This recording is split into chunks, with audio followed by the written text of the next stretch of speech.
Good morning. I still felt compelled to create another video today, and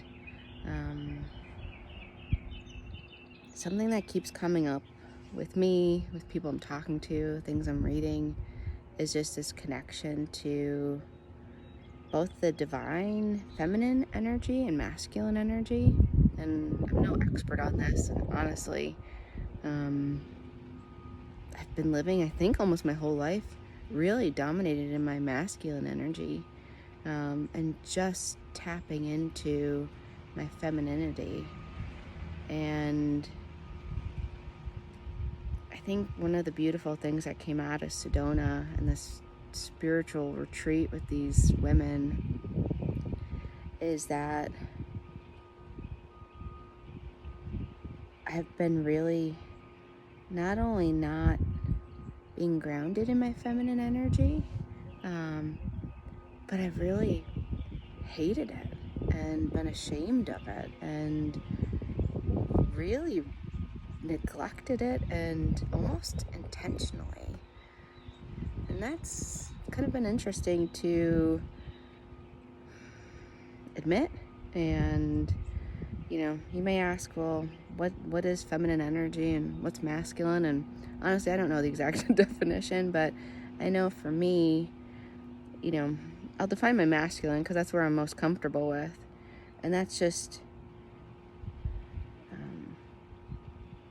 kind of that responsibility and taking charge, and that grit and that strength. And I feel like my whole life I've had to be that. And whether it's, I didn't come with a silver spoon. That wasn't my upbringing. And I wasn't poor either, but good old, hardworking middle-class parents. And, I saw how hard they worked and wanted to provide. And I wanted better. They inspired me. Not that I was judging them, but I wanted better. And I knew that it wasn't going to be gifted to me. And I had to bust my ass in school and in college. And anyway, it's paid off. So let's just say that it's been very blessed that it's really worked in my favor. But this trip showed me, or kind of unveiled, that I have a lot of trauma and generational healing that I think is part of my purpose in being here at this time in this universe. And I'm excited now that that's my role, or one of my roles to play. And I really had to tap into, like, why have I been hating on my feminine energy? It's not just been out of necessity, but it's been a choice. And I had to admit to myself through a lot of healing and discovery that I've been ashamed of my matriarchal lineage. And I had to dive into that. And it's like, why? And I did a massive ceremony under this cottonwood tree. It's called Grandmother Tree. And I tapped into myself, my mother, my grandmother, and my great-grandmother. And I spent a lot of time with each of them and just reflecting on their life. And God, I shifted.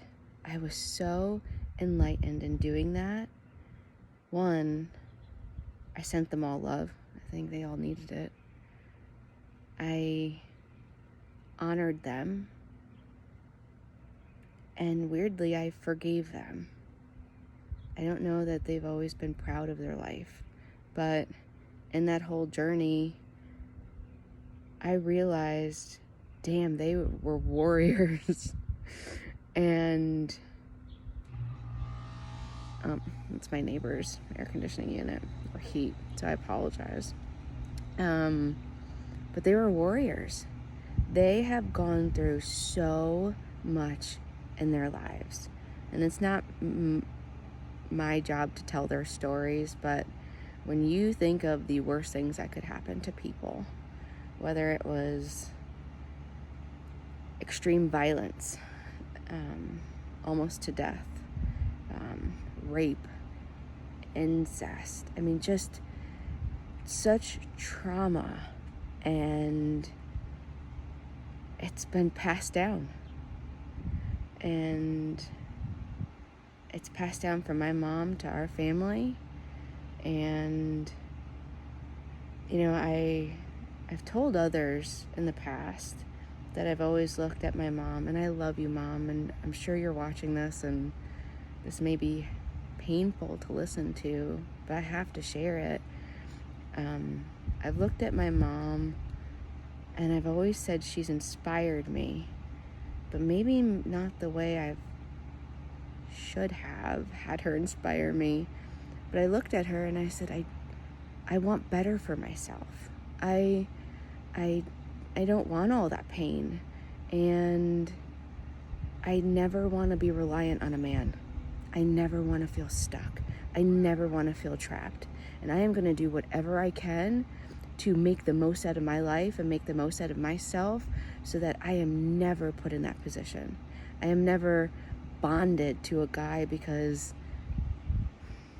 I'm scared they're going to kill me, or I'm scared that I'm going to be poor and on the street and homeless, and I'm not going to be able to provide for myself or whoever is dependent on me. I am never going to be that person.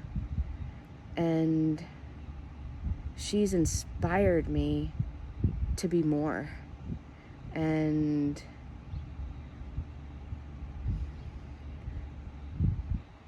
but I never looked at her as inspiration. I looked at her as, I don't know, I was ashamed that that's where I came from, and that the women in my life I thought were weak and vulnerable and allowed this stuff to happen to them. And now I'm sorry I viewed you guys all like that. And through this healing and awakening, I've realized that, damn, like, I come from a lineage of like kick-ass women who did the best they could with what they knew and the tools they had and the conditioning that they had. I mean, freak, none of us were loved. I think we're all something that we've passed down to, and we've never loved our inner child, and we've all been people pleasing and looking for external validation and love everywhere else. But they're all warriors. So I know I honored my grandmother, which that's for a whole nother video. She's actually not my biological grandmother who I honored. I want to honor the rest of the women, my biological women, my mother, my grandmother. I don't know my great-grandmother, but I heard stories. But my sisters and my aunts and my cousins, I mean, this isn't unique to me. And for a long time, I always thought I was alone in this journey, and it's not unique to my family either. The women in Sedona, I love you ladies. Like, I felt for the first time not different and not alone in this story. And there's power in that, right? Because you know what? We can change this. We're here to do the hard work and be honest with ourselves. And that takes guts and courage and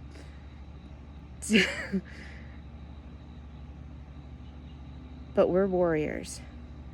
And we're warriors not in the masculine sense, but damn, we are some divine female, feminine warriors, and the stories that have been shared and have been passed down in my family, like sisters, my real sisters, my blood sisters, you guys have all been warriors, and I love you and I'm proud of you.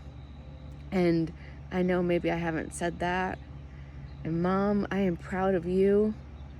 And Grandma, I know you're up above, and I'm proud of you too. And I'm excited to help break this chain.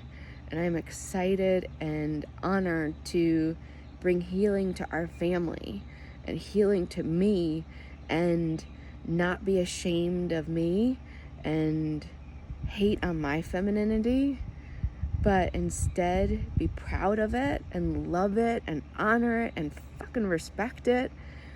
And my hand's shaking as I'm saying all this, because I think you can feel where I'm coming from.